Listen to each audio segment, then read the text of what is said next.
किनभने तस्करी गरेकै हो। अब तस्करी गरेको कुरोलाई चाहिँ तस्करी होइन भनेको छैन। मैले बारम्बार नेपालमा मात्र होइन विदेशमा भनौँ न यो इन्टरनेट सम्बन्धी प्रविधि सम्बन्धी कन्फरेन्सहरूमा पनि मैले चाहिँ भनेकै कुरा हो, मैले चाहिँ तस्कर गरेकै हो। तस्कर के गरेको हो भन्दाखेरि सुन तस्कर गरेको होइन, बहुमूल्य चिजहरू तस्कर गरेको होइन, प्रविधि तस्कर गरेको।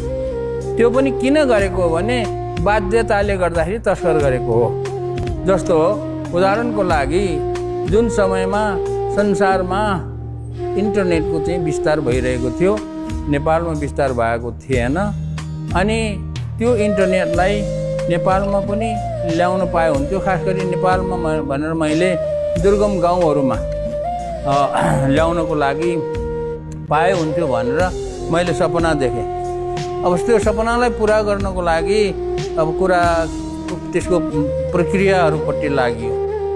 अब लाग्दाखेरि सबैभन्दा ठुलो समस्या भनेको के हो भन्दाखेरि अब प्रविधि नै हो। अब प्रविधि त भित्राउनु पर्यो, तर प्रविधि भित्राउनको लागि दुईवटा चिज चाहियो। पहिलो चिज चाहियो पैसा चाहियो, दोस्रो चिज चाहियो प्रविधि भित्राउनको लागि देशको चाहिँ कानुन। पैसा पनि थिएन मसँग, अनि वाइफाई प्रविधिलाई भित्र्याउने नेपालमा कानुन थिएन र त्यो चाहिँ बरु प्रतिबन्धित थियो। त्यो चाहिँ वाइफाई ल्याउन अहिलेको भाइ बहिनीहरू सबैले वाइफाई चलाइरहेको छ, कसरी चलाए तिमीलाई थाहा छैन। उति बेला त वाइफाईको राउटर ल्याउनलाई प्रतिबन्ध थियो। मैले तस्कर गरेको त्यही वाइफाईको राउटरलाई नेपालमा तस्करी गरेर ल्याएको हो। अनि त्यही तस्करी गरेर ल्याएर अनि गाउँ गाउँमा पुर्याएर त्यसैले चाहिँ इन्टरनेट पुर्याएको हो।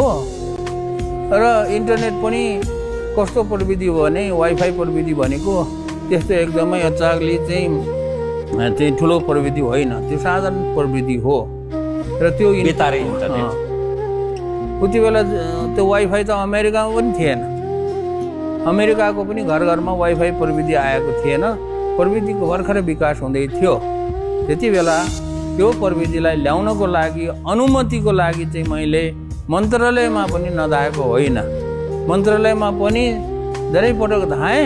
आखिरमा केही सिप नलागेर त्यसलाई चाहिँ मैले के भन्छ तस्करी गरेकै हो। र त्यति मात्र होइन, वाइफाई प्रविधि मात्र तस्करी गरेको होइन, मैले कम्प्युटरहरू पनि तस्करी गरेको हो।